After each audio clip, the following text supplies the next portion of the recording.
already start.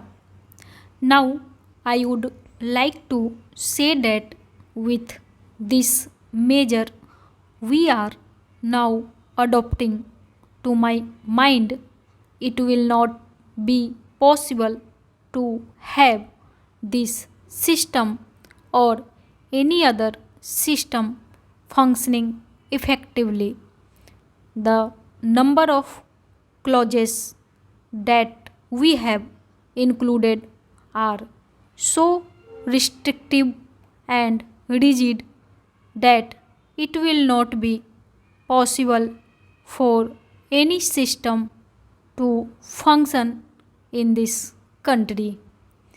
If at all it is able to function, it will be able to function with a lot of difficulties. It will be said afterwards that the industrial sector, particularly the private sector, has not been able to deliver the goods. I would like to warn the government that if anything happens in the future in which industrial production or production in the private sector has not gone up, it would be not because of any lack of efforts on the part of the private sector, but because of the measure that we are now adopting. I have mentioned several times how this particular bill is very restrictive and how it will hamper the normal growth of companies in this country. It is a pity that when we are on the threshold of the second 5-year plan, such a measure should be passed in this House. I would now like to make a few observations about the speeches of some of the honorable members here. Sri Ashoka Mehta justifies the restrictions on managing agents by saying that managing agents are no longer the main source of finance. He also argues that profits have been high and will continue to remain high, and therefore he would like to see the managing agents being paid on a sliding scale. He is in the habit of referring to a number of books and making quotations from a number of them published in America or in other countries, and particularly by some of the professors. I would also like to mention to him that even when companies are floated, it requires a certain amount of confidence amongst the investing public, and it is because a particular firm is managing a particular company that this confidence is created in the investing public. Even there, as the Honorable Finance Minister has said, there is a sort of overall tight control. New banks and insurance companies are not floated nowadays. What you have are the few banks which are existing and the few insurance companies that are existing.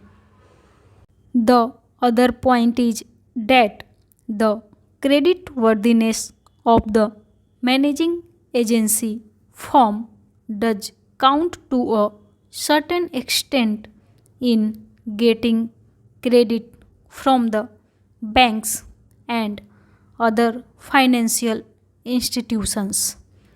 Yesterday, it was mentioned by my honorable friend that the crux of the problem is the question of payment of remuneration to a particular managing agency system. He said that in this bill, a definite encouragement has been given to the alternative type of management, namely the managing director or the manager, where an individual has been permitted to take 5%, while in the case of the managing agency, it has been permitted to take about 10%. I would like to point out to him that it is not merely the question of remuneration which will decide the alternative type of management. The remuneration is not a very important thing unless and until you allow a certain amount of flexibility for any system to function. It will not be possible to evolve any other system to take the place of the managing agency system. In spite of so many shackles, you may find that those few business houses which are carrying on now may have to carry on the present basis. You may not find many new people coming in the field. Several times it has been mentioned in this house why the business community has not prescribed for itself a code of conduct. In this connection, I would like to point out that a degree or diploma is essential for the profession, and in case of violation of the code, sanction should be provided by it to prevent a person from practicing the profession. Today, even Ashoka Mehta and Sri C.C. Shah can set up a grocery shop and become businessmen. Nobody lays down any condition for starting business, and nobody can prevent others from continuing it. But I would like to point out that with regard to the code of conduct, there is a certain amount of ethics, and there are certain standards and traditions on which business houses function.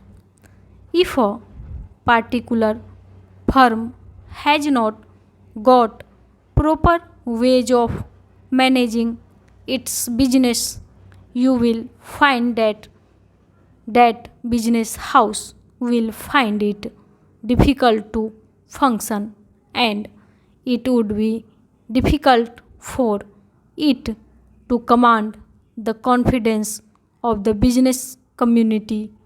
It would not be possible for it to function as effectively as a firm which has proper ways of managing its business. That is sufficient as a code of conduct. It is not possible to prescribe a certain code of conduct in the manner it has been done for the profession in general.